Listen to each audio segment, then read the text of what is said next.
La reine des abeilles, vous la connaissez tous. Et le mot cellule royale, il vous évoque sûrement quelque chose. Mais est-ce que vous sauriez reconnaître cette fameuse cellule qui abrite la reine avant sa naissance?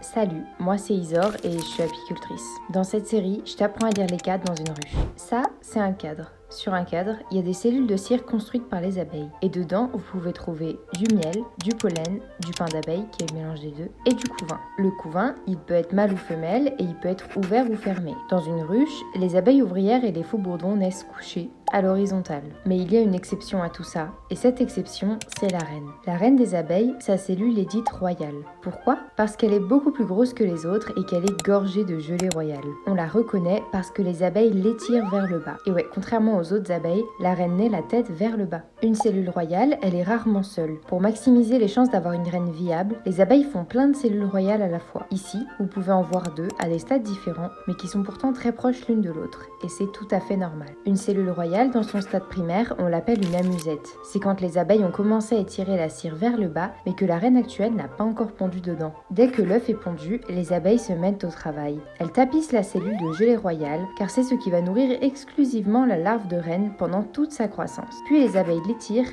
jusqu'à ce qu'elle ait une forme bien allongée. Très souvent, elle est même tapissée de petites taches blanches. Si tu veux savoir ce qui se passe quand une reine naît, like cette vidéo, abonne-toi et je te raconte tout ça dans la partie 2.